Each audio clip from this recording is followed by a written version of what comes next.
Section 7.2, Personal Budgeting. Budgeting is the process of deciding how much money you can spend on various expenses based on your income, or the amount of money you're earning. The first step in building a budget has to be identifying exactly how much money you're making. Most people can tell you their hourly wage or their salary, which we call our gross income. But because of deductions for taxes, insurance, and retirement, a lot of people don't know how much money is actually left for them to spend. This amount is known as your take-home pay or your net income.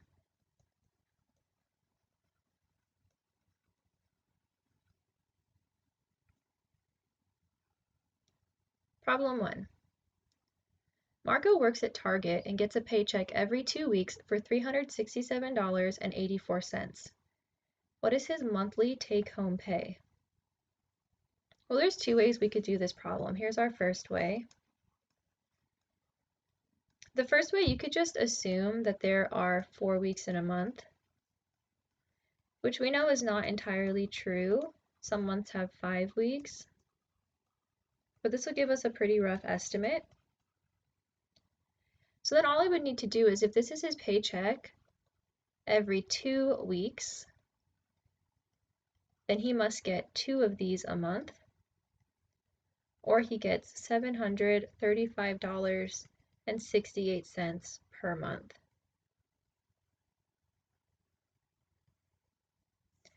But we could do this another way that might be slightly more accurate. So I'll call this way 2. What I can do is I can take his bi-weekly paycheck and I can divide it by 14 because there's 14 days in 2 weeks, and I can figure out his daily pay. Now, he obviously doesn't work at Target 7 days a week, but this is just going to give us a good average if he had worked that much. So I'm going to take 367.84 and divide this by how many days are in 2 weeks. And this is going to give me roughly $26.27 per day. Now, we were asked for his monthly pay. So what I'm going to do is I'm going to figure out how much he would make for the entire year and then divide that by 12. So if I take his daily pay and I multiply that by 365 days, that's going to tell me that he makes $9,590.11 per year. And then there are 12 months in a year. So if I divide this by the 12 months, I get that he makes $799.18 per month.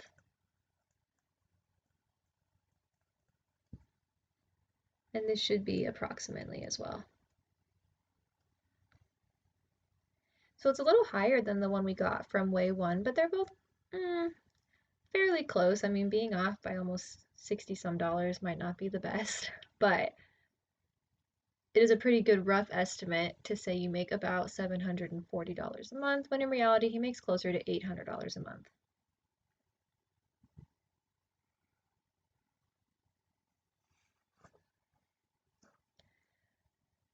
Exercise 7.2.2. If you buy 2 cups of Starbucks coffee every day of the work week at $3.25 per cup, how much would you spend on this coffee in 1 year? Now remember, the work week is Monday through Friday. So why don't you pause the video and try to figure out how much you'd be spending on coffee if you did what this problem says.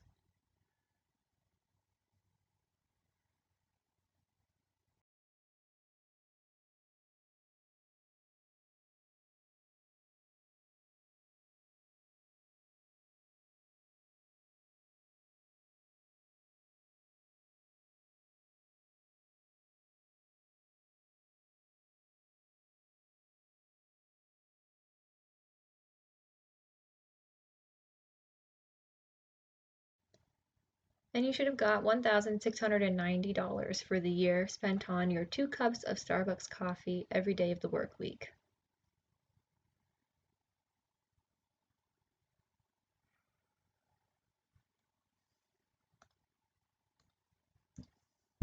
Expenses. Expenses like gourmet coffee are called luxuries.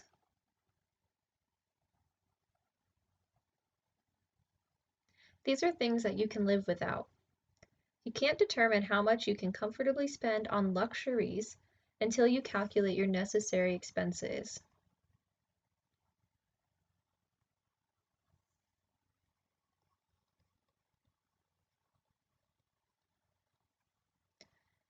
Your necessary expenses are the basic things you have to pay for, so food, shelter, insurance, transportation, clothing, utilities, student loan payments.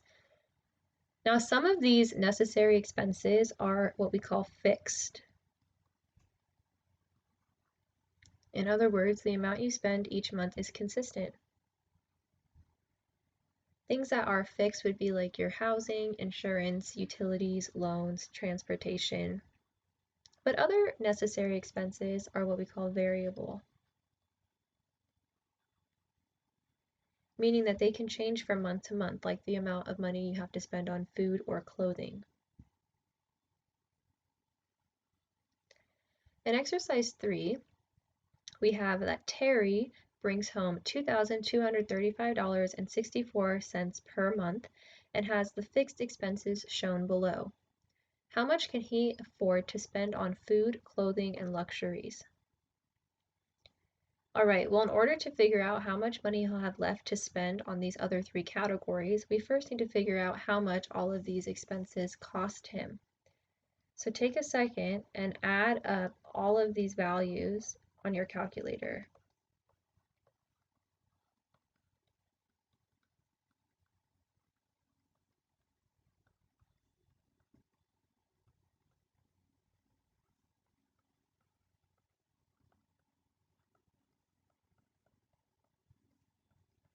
And if you added all of those up, you should get that he needs to pay a total of $1,530.46 to pay for these necessary expenses. But he makes $2,235.64, so I need to subtract the amount he needs to pay from how much money he brought home. Plugging that into your calculator, you should get that he'll have $705.18 left. So he has $705.18 to spend on food, clothing, and luxuries.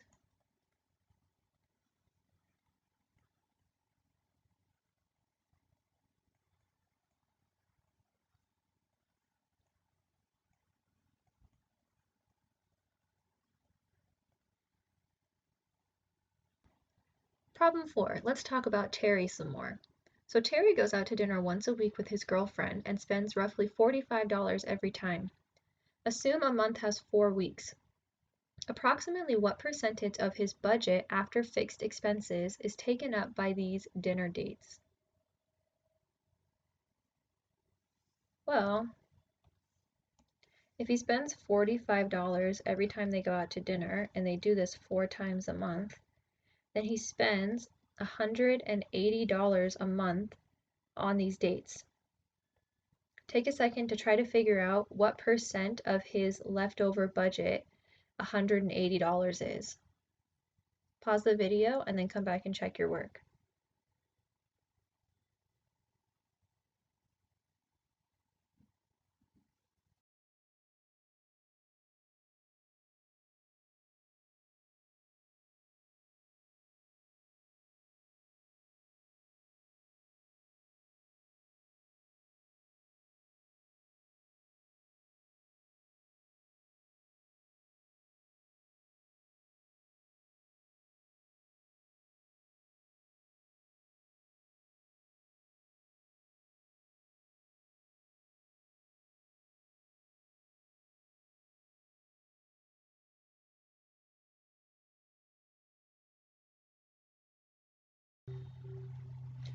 So hopefully you noticed when I was talking and asking you to try the problem, I asked you what percent of his fixed, or I said what percent of his money that's left over is $180. So I wrote out that sentence, what percent of $705.18 is 180, and then I translated it. What percent is my unknown? Of is multiply, write down your numbers, and is equals.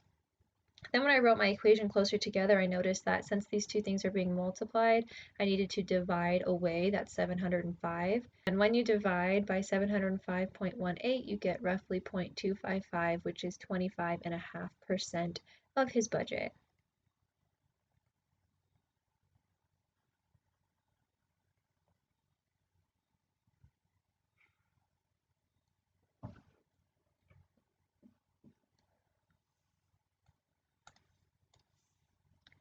Problem 5.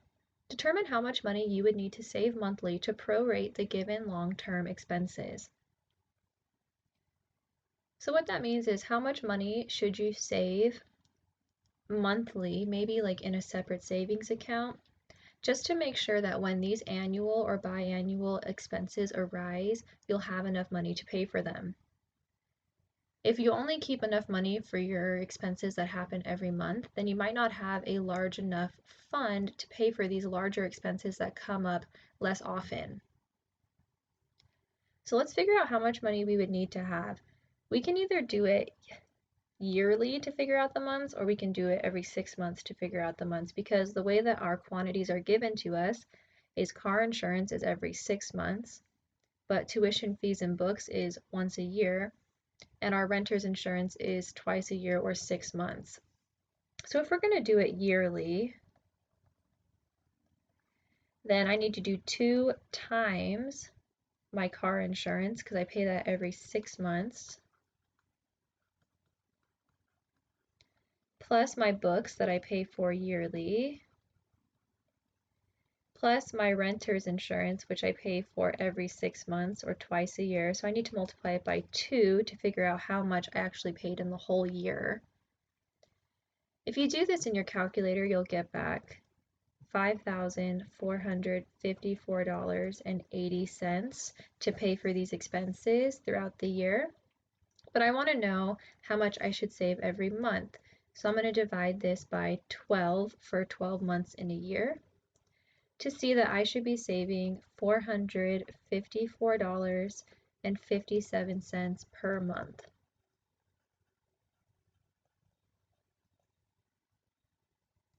You also could get the same number if you did it by talking about it for 6 months. So since you pay your car insurance every 6 months, then you only need to count it once. But your books, you pay once a year, so you need to divide that by 2. And then your renter's insurance is every 6 months. So this changes into $295.40 plus $1,902, since you're only counting half the year of your tuition fees and books, plus $530. That's $2,727.40, but that's for 6 months. So if I divide that by 6 months, I will get back that I still need to save $454.57 per month. So both of these are perfectly valid solutions to figuring out how much money you'd have to save every month to make sure that when these expenses arise, you have enough money saved.